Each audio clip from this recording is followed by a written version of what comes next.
सगळ्यांनी हात वर करायचे. रामकृष्णारी रामकृष्णारी रामकृष्णारी. श्री संत ज्ञानोबाराय, श्री संत सावतोबाराय, श्री संत नामदेवराय, श्री संत जनाई, 14 जणांचा परिवार, श्री संत जनार्दन स्वामी, श्री संत तपोनिधी नारायण महाराज आणि वैराग्यस्य परममूर्ती जगद्गुरु तुकोबाराय आदी संतांचा उत्सव. आणि या उत्सवामध्ये आपल्या संपूर्ण महाराष्ट्राचे नव्हे भारताचे गुरुवर्य आदरणीय चंद्रशेखरजी महाराज देगलूरकर बाबांनी गोड सेवा केली. सर्वांनी हात जोडून टाळी वाजवून स्वागत करायचं. आम्ही 8-9 उत्सव केलेत महाराष्ट्रात, पण या सगळ्या उत्सवासाठी एक कीर्तन झालं, असं एकमेव कीर्तन लातूर जिल्ह्यातलं महाराजांचं. काय या संतांचं महत्व, काय या उत्सवाचं महत्व. अहो काही कीर्तनकार ते किती मुहूर्त आहेत हेही सांगत नाहीत. मी काय सांगत असतो, काही सांगू नका, तुम्ही हे सांगा पहिलं. आदरणीय महाराजांनी संपूर्ण कीर्तनच या उत्सवावर केलं आणि म्हणून महाराजांच्या चरणी शतशः अतसहस्रशः दंडवत. आईला लेकरं खूप असतात, पण लेकराला आई एकच असते.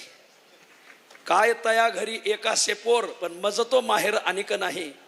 आदरणीय महाराजांना लाख शिष्य आहेत, पण लाख शिष्याला एकमेव महाराज गुरुवर्य आहेत. मध्यंतरी आदरणीय महेश महाराज माकणीकर आजारी होते, त्यावेळेस दिवसभर महाराजांनी जप केला की महाराजांना या पुण्याने महेश महाराजांचं आरोग्य चांगलं राहो. साधकात आणि सद्गुरूमध्ये 60 पावलाचं अंतर असतं. साधक सद्गुरूकडे निघालेला असतो. सद्गुरूने तिकडून जर 2 पावलं टाकले तर साधक 58 पावलं असं चिंगाट पळत येतो. याची प्रचिती महेश महाराजांच्या आणि आजच्या चिंतनात झाली. महाराजांनी जितके आशीर्वाद दिलेत, तुम्ही आणखीन एक उत्सव करा. मी हा अभंग परत सांगतो. आपल्या आशीर्वादाने, आपण दिला आशीर्वाद म्हटल्यावर तो नक्कीच होईल, काही काळजी नाही.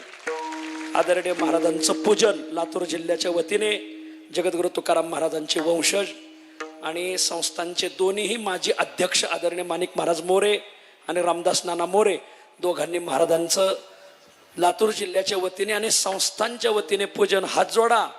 या रूपाने आपल्याला सद्गुरू, आपल्या मराठवाड्याचे गुरुवर्य गुंडा महाराजांचंच दर्शन होत आहे असं ध्यानात धरायचं.